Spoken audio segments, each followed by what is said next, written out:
Why does fire rise? Simple question. Third grade science. Hot air rises. Except that's not an answer. That's a description pretending to be an explanation. Here's what most people believe. Fire is hot. Hot things go up. It's just what heat does. Natural. Obvious. That belief is not a little wrong. Fundamentally wrong. Fire doesn't rise. Fire has no direction. Fire doesn't want anything. What's actually happening?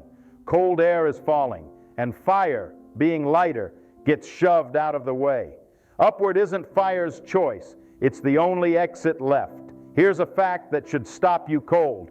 Light a match on the International Space Station. The flame doesn't rise. It forms a sphere, a perfect blue suffocating ball. No gravity, no falling cold air, no up.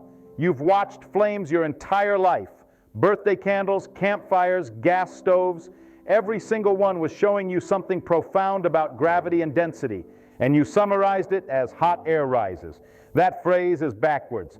By the end of this video, you'll understand why fire doesn't climb. It gets pushed. Why nothing actually rises, and why this tiny correction changes how you see weather, oceans, your own breathing, and the shape of galaxies. The universe doesn't negotiate. It sorts by density, always. Let me show you. Look at a candle, not a bonfire, not a flamethrower, just a single birthday candle on a cake. Watch the flame. It points up, always up. Now tilt the candle sideways, 45 degrees. What happens? The flame bends. It still points up. Turn the candle completely horizontal. Flame readjusts, still reaching upward. Flip it upside down. Actually, don't. You'll burn yourself. But you know what would happen. The flame would crawl around the wick, desperately clawing toward the ceiling. Why? Here's what you were told. Hot air rises. Heat goes up. That's the rule. But hold that thought. Because here's the thing. Nobody asks. Why does hot air rise? What force is pulling it upward? Nothing. Nothing is pulling it up. There is no up force in physics. Gravity only pulls down. That's it. One direction. Always. So how does anything rise if nothing pulls it up? This is where your intuition fails. You've been watching flames wrong your entire life. That candle flame isn't climbing. It's being shoved. Do this right now. Seriously. Grab your phone. Turn on the flashlight. Hold your hands 6 inches above it. Feel that warmth hitting your palm. You think you're feeling heat rise. Wrong. You're feeling cold air fall beneath your phone. Push the warm air aside.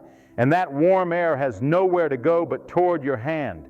The warm air isn't choosing up. It's being evicted. Think of it like this. You're in a crowded elevator. Someone enormous steps in. You don't jump to the ceiling. You get squeezed to whatever corner has space. That's fire. That's warm air. That's everything you've ever seen rise. The universe keeps strict books. Dense stuff falls. Less dense stuff gets displaced. No exceptions. No negotiations. Gravity doesn't pull fire down because fire is lighter than the cold air surrounding it. So gravity pulls the cold air down instead. And the fire pushed aside, upward, not because up is special, because down was already taken. Here's the part nobody tells you. Fire has no preference. Warm air has no ambition. There's no heat wants to rise written into physics. There's only this. Heavy falls, light gets shoved. That candle flame you're picturing, it's not reaching for anything. It's a refugee displaced by falling cold air that weighs more. And if you remove gravity from the equation, everything changes. The flame stops rising because nothing is falling beneath it anymore. That's not a theory. That's been tested in space.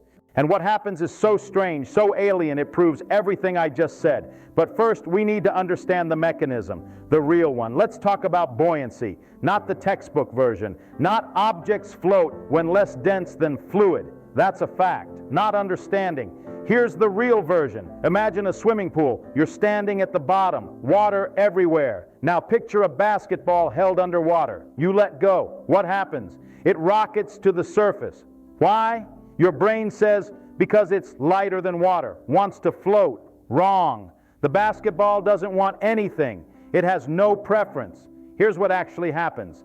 The water surrounding that basketball is heavier. Gravity pulls that water down. But the basketball is in the way, so the water shoves it aside, upward. The basketball rises because water falls around it. Not magic, not floating, displacement. Now watch what this implies.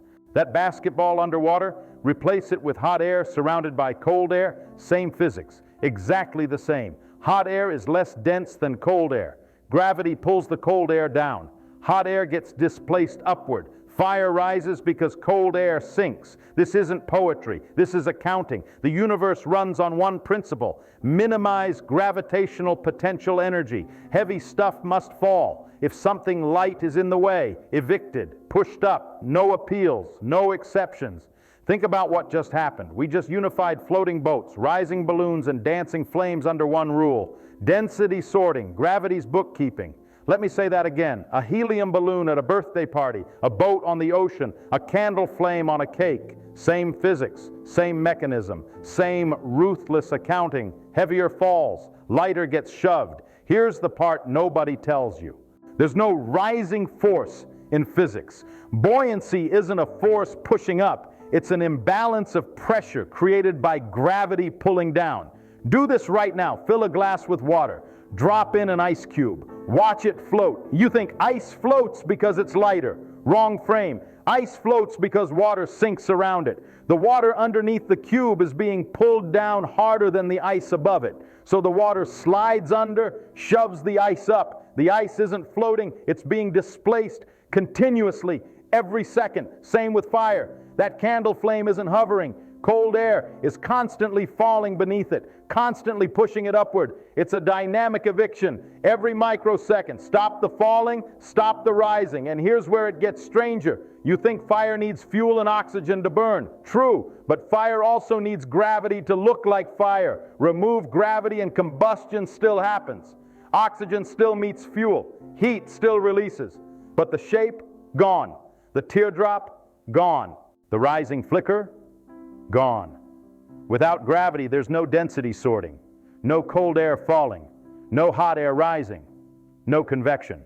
The flame becomes something else entirely, something you've never seen on Earth, something NASA had to go to space to witness, a sphere, not rising, not falling, just sitting there, burning in all directions equally, beautiful and dying, because without convection, without fresh oxygen being pulled in from below, the flame suffocates in its own exhaust.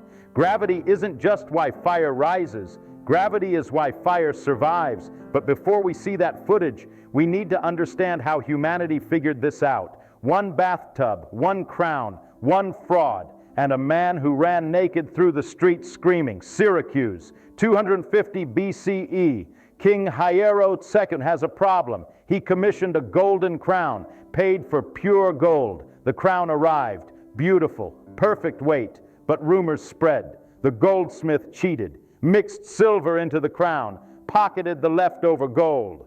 Problem: how do you prove fraud without destroying the crown? You can't melt it, you can't cut it open. The king needs proof, non-destructive proof. He calls Archimedes. You know the story: Eureka, bathtub, naked man running through streets. But here's what you weren't told. What Archimedes discovered wasn't about crowns. It was about displacement. And displacement explains everything from boats to flames. Here's the insight. Archimedes lowered himself into a full bathtub. Water spilled over the edges. Simple observation. You've seen it, every bath you've ever taken. But Archimedes saw deeper. The volume of water displaced equals the volume of the object submerged. Exactly. No exceptions. Now here's the trick. Gold is denser than silver. Same weight of gold takes less space than same weight of silver. If the crown was pure gold, it would displace a specific amount of water. If the crown was mixed with silver, it would displace more water. Same weight, different volume. The crown displaced too much water. The goldsmith was executed. Brutal, but hold that thought. Because Archimedes didn't stop at crowns. He realized something universal. When you submerge an object, the fluid pushes back. The displaced fluid wants its space back. That pushback, that's buoyancy. And here's the accounting. The buoyant force equals the weight of fluid displaced. Exactly, not approximately, exactly. Sink a basketball underwater. The water you displaced weighs something. That weight becomes the upward force on the basketball. If the basketball weighs less than that displaced water, it rises. If the basketball weighs more, it sinks. Equal, it hovers. This isn't preference, it's bookkeeping. Think about what just happened. A Greek mathematician solving a fraud case accidentally discovered why fire rises, because fire is just hot gas. Hot gas is less dense than cold gas. Cold gas weighs more. Cold gas sinks. Hot gas gets displaced upward. Same principle, same physics, same ruthless accounting. Archimedes' principle doesn't care if it's water and boats, air and flames, oil and vinegar. The math holds, always. You've seen this 1,000 times. Smoke rising from a chimney, steam curling from coffee, fog lifting off a lake at dawn. Every single one, Archimedes. Density difference, displacement, buoyancy, not heat magically rising, cold air ruthlessly falling. Here's the part nobody tells you. Archimedes never wrote about fire, never connected his bathtub insight to flames. That connection took 2,000 years. Galileo, Newton, Lavoisier, each one adding pieces to the puzzle. But the foundation, the core principle, a bathtub in Syracuse, a cheating goldsmith, a king demanding answers. So far we've learned fire doesn't rise, it gets displaced. Gravity only pulls down. Buoyancy is displacement. Archimedes proved it with a crown. Now let's test it. 3 proofs, each one stranger than the last. Starting with a question that sounds absurd. If you could light a fire underwater, which way would it point? Imagine an underwater flame. Sounds impossible. Fire needs oxygen. Water blocks oxygen. Flames can't exist underwater. But stay with me. This is a thought experiment. We're testing a principle, not building a submarine torch. Imagine a magical flame. Burns underwater. Don't ask how. Just accept it burns. Here's the question. Which way does it point? Up? Think carefully. Your instinct screams upward. Flames go up, always. That's what flames do. Wrong. Remember the mechanism.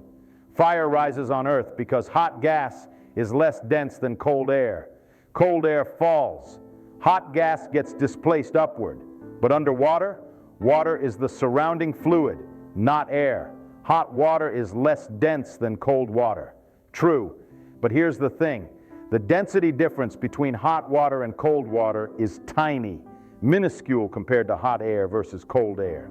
And combustion gases, they're not water. They're gas bubbles. Gas bubbles underwater are dramatically less dense than water. So they'd rise fast. But the flame itself, the combustion zone, it would barely have direction. The water surrounding it would conduct heat away so quickly there'd be almost no density gradient, no strong convection, no dramatic upward flow. The flame would be confused, shapeless, struggling. This isn't speculation. This is physics. Now watch what this implies. If fire pointed upward because fire wants to rise, it would rise underwater too. Heat is heat. Up is up. But fire doesn't want anything. Fire's shape depends entirely on its surroundings. Change the fluid, change the density gradient, change everything. Here's an even stranger version. Imagine a flame in a fluid denser than cold air, but less dense than hot combustion gases. What happens? The flame would rise, but slowly, lazily, barely motivated. Now imagine flame in a fluid lighter than hot air.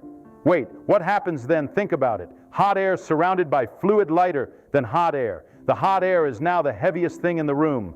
The flame would point down, down. Fire sinking, not rising, falling. Your brain rejects this. Flames don't fall. That's not how fire works. Exactly. That's not how fire works on Earth, in air, with gravity. Change any variable, different result. Fire has no loyalty to upward. Fire is a puppet.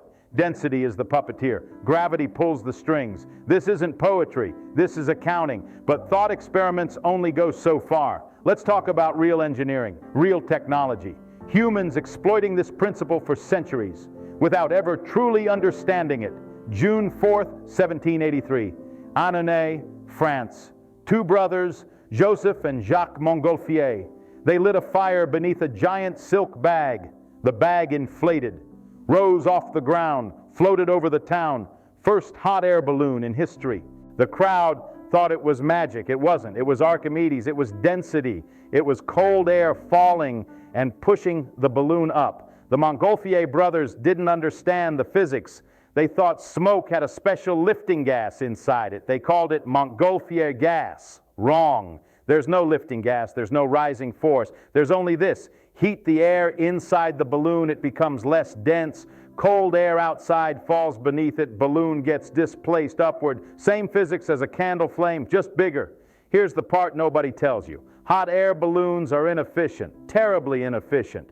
You have to constantly burn fuel to keep the air hot. The moment you stop, cold air seeps in, density equalizes, you fall. But the principle works, and we've exploited it everywhere. Do this right now.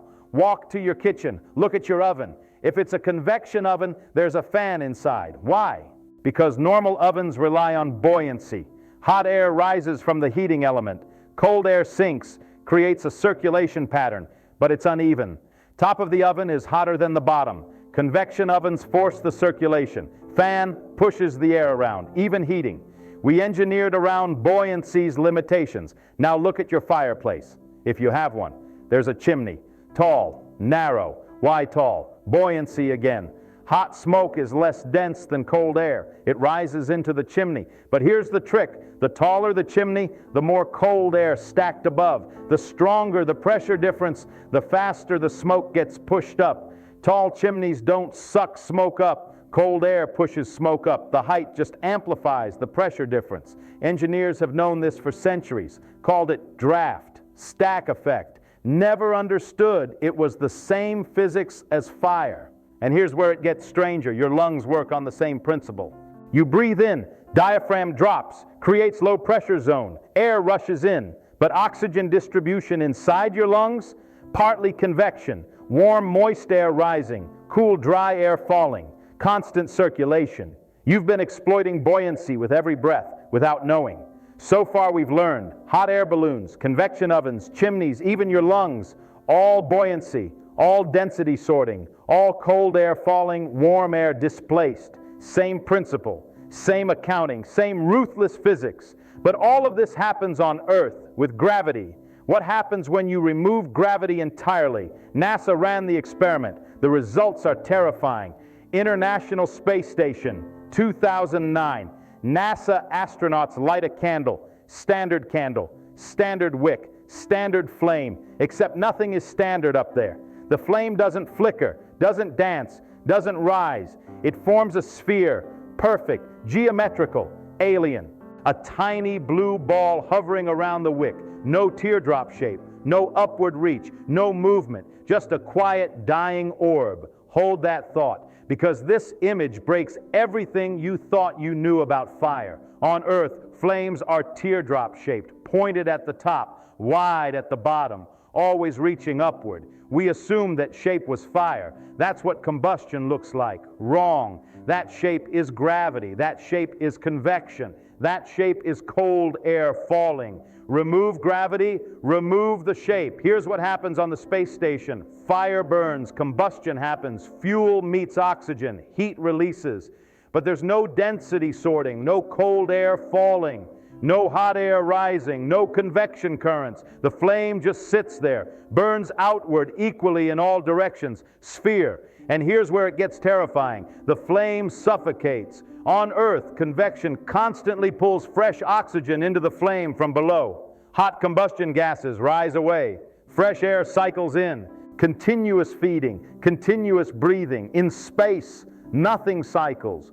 The flame burns the oxygen immediately around it, creates a shell of exhaust gases, carbon dioxide, water vapor. That shell doesn't rise, doesn't move, just surrounds the flame, suffocating it. The flame dims, turns blue, burns cooler, smaller, eventually dies, not from lack of fuel, from lack of circulation. Think about what just happened. Fire on Earth isn't just combustion. It's combustion plus convection, the shape you recognize, the dancing flicker, the upward reach, all convection, all gravity, all density sorting. Without gravity, fire becomes something unrecognizable. This isn't poetry, this is proof.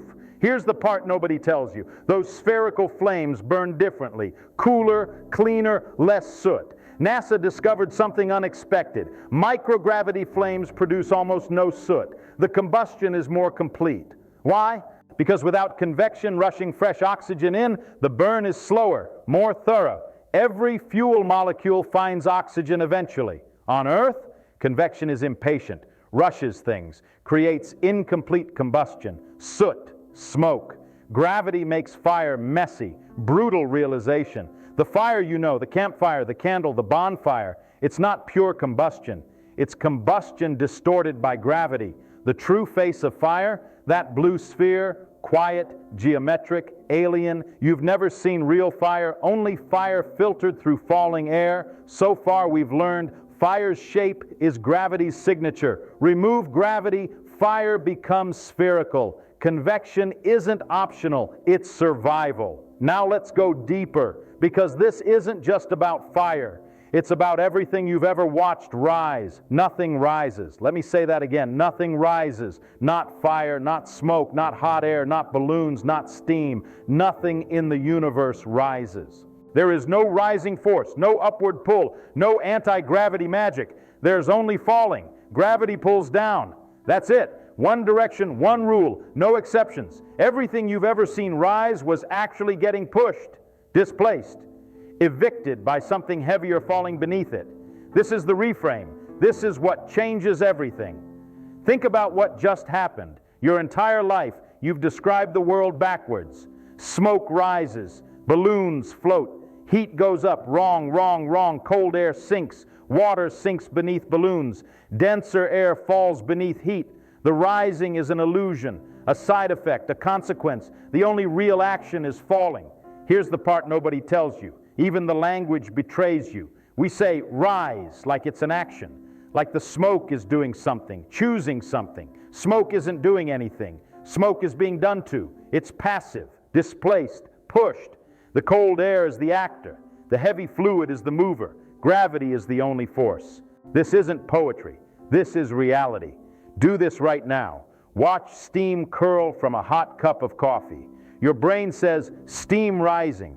Reframe it. Cold air falling around the steam, denser air sliding beneath, steam getting shoved aside. See it differently? That's not just a language trick, that's accurate physics. Now watch what this implies. Every convection current in the universe, every weather pattern, every ocean circulation, falling. Hot air doesn't rise to create wind. Cold air falls and displaces it. Warm ocean water doesn't rise to create currents. Cold water sinks beneath it.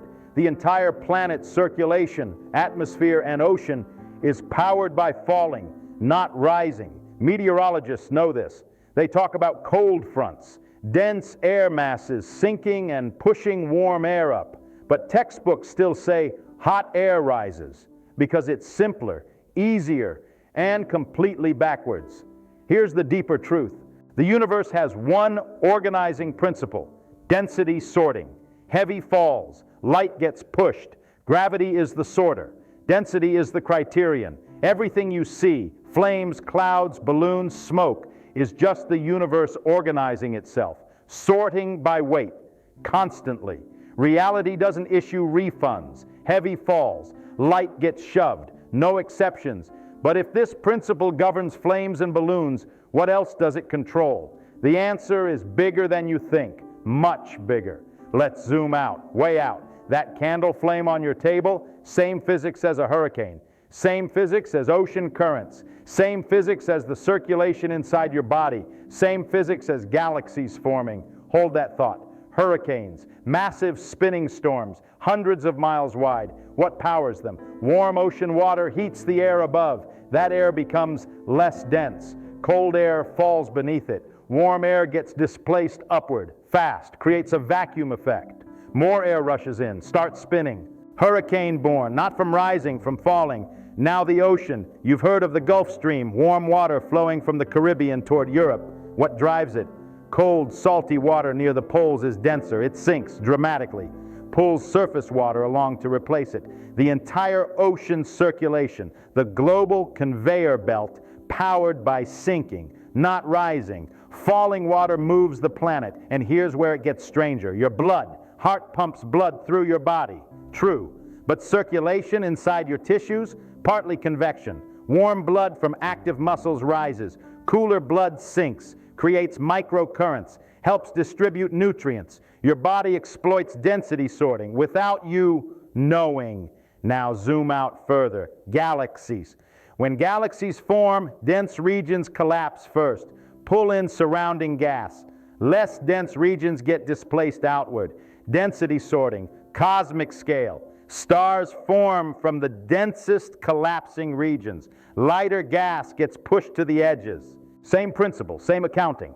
Think about what just happened. A candle, a hurricane, an ocean, your blood, a galaxy. One principle. Dense falls, light gets displaced.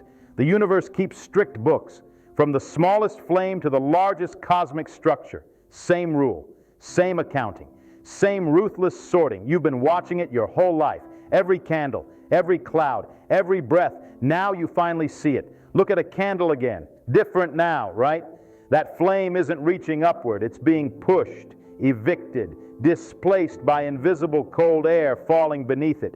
Every flicker, every dance, every beautiful teardrop shape, not fire's choice, gravity's signature. You've watched flames your entire life. Birthday candles, campfires, gas stoves. Never once saw what was actually happening until now. Here's what stays with me. We describe the world in the most comfortable way, not the accurate way. Hot air rises, simple, intuitive, wrong. Cold air falls, accurate, uncomfortable, true. How many other things do we describe backwards? How many phenomena do we misname because the real explanation feels strange? Fire doesn't rise, nothing rises. The universe only knows one direction, down. Everything else is just getting out of the way. Next time you light a candle, watch differently. See the cold air falling. See the flame being pushed. See gravity sorting the world by density. You'll never unsee it. One question before you go. If we got fire wrong for thousands of years, something we see every day, what else are we describing backwards right now? Drop your answer in the comments. I'll see you in the next one.